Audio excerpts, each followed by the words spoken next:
پہلی امتوں کے آپ تذکرے پڑھ لیں، کتابوں میں موجود ہیں۔ سورہ اعراف کو دیکھ لیں، اس میں بہت ساری چیزوں کا تذکرہ کر دیا گیا ہے، اور بھی قرآن مجید کی بے شمار صورتیں ہیں، آپ ان کو دیکھ لیں، اس پر غور کر لیں۔ جب قومیں نہیں مانتی تھی، انکار کرتی تھیں، تو اللہ تبارک و تعالیٰ انہیں تباہ کر دیتا تھا۔ بات نہیں مانی، ختم ہو گئی۔ ایک مقصد ہے نا جس کے لیے کسی چیز کو بنایا گیا، تو مقصد تخلیق انسانیت کیا ہے کہ وما خلقت الجن والانس الا لیعبدون، جنوں اور انسانوں کو اللہ نے اپنی عبادت کے لیے پیدا کیا، اور ان کو جب عبادت کی دعوت دی گئی، جب انہیں پیغام دیا گیا اللہ تعالیٰ کی توحید کا، انہوں نے نہیں مانا، تو جس مقصد کے لیے بنایا تھا جب اس طرف ہی نہیں آئے۔ یہ پنکھا لگایا جاتا نا ہوا کے لیے، تو اگر پنکھا ہوا نہ دے تو اس کا کوئی چھت پہ کام ہے؟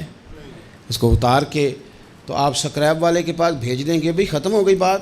تو مقصد جو تھا نا اللہ کی عبادت تھی، تو جب قومیں اللہ کی عبادت کی طرف نہیں آئیں تو اللہ نے انہیں تباہ کر دیا اور صفحہ ہستی سے مٹا دیا۔ اللہ تعالیٰ کے پیارے محبوب علیہ السلام نے کفار مکہ کو، قریش کو، عالم عرب کو، عالم انسانیت کو دعوت دی، وداعیا الی اللہ باذنہ وسراجا منیرا۔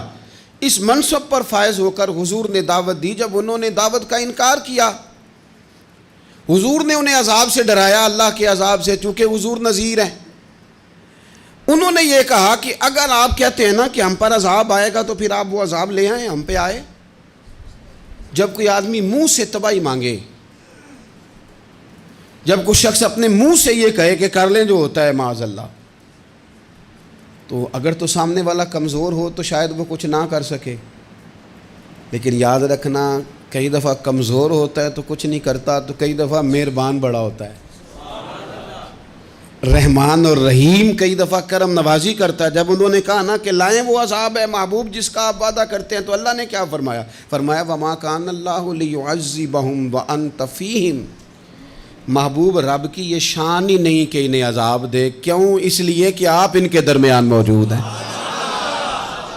اے محبوب علیہ السلام، اللہ کی یہ شان نہیں کہ انہیں عذاب دے اس حال میں کہ آپ ان کے درمیان موجود ہیں۔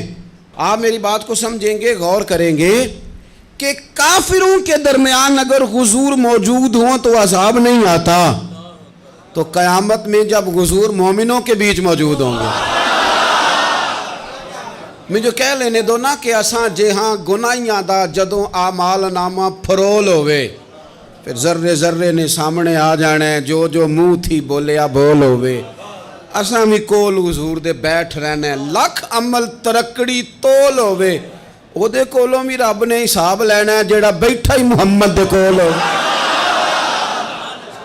صلی اللہ تعالی علیہ وسلم، او دے کولوں بھی رب نے حساب لینا ہے جیڑا بیٹھا ہی محمد دے کول ہوئے، جس کو کہتے ہیں قیامت حشر، جس کا نام ہے، جس کو کہتے ہیں قیامت حشر، جس کا نام ہے۔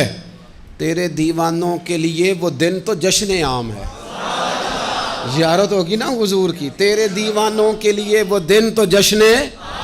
اور ایک شاعر نے اور بات کھول دی، کہنے لگا ہر نظر کانپ اٹھے گی محشر کے دن، خوف سے ہر کلیجہ دہل جائے گا۔ اچھا جی پھر کیا ہوگا؟ ہر نظر کانپ اٹھے گی محشر کے دن، آنکھیں پھڑ پھڑائیں گی، کانپیں گی، اور کلیجے پھٹیں گے۔ منظر ہی ایسا ہوگا، انسان اپنے پسینے میں ڈبکیاں کھا رہا ہے، حساب کا وقت آ گیا ہے، اور سورج سوا نیزے پہ ہے، زمین دہک رہی ہے، تو کہنے لگے ہر نظر کانپ اٹھے گی محشر کے دن، خوف سے ہر کلیجہ دہل جائے گا، پھر اوڑھ کر کالی کملی وہ آ جائیں گے، پھر اوڑھ کر کالی کملی وہ آ جائیں گے، پھر اوڑھ کر کالی کملی وہ آ جائیں گے، ہر نظر کانپ اٹھے گی محشر کے دن، خوف سے ہر کلیجہ دہل جائے گا، پھر اوڑھ کر کالی کملی وہ آ جائیں گے، سارے محشر کا نقشہ بدل جائے گا۔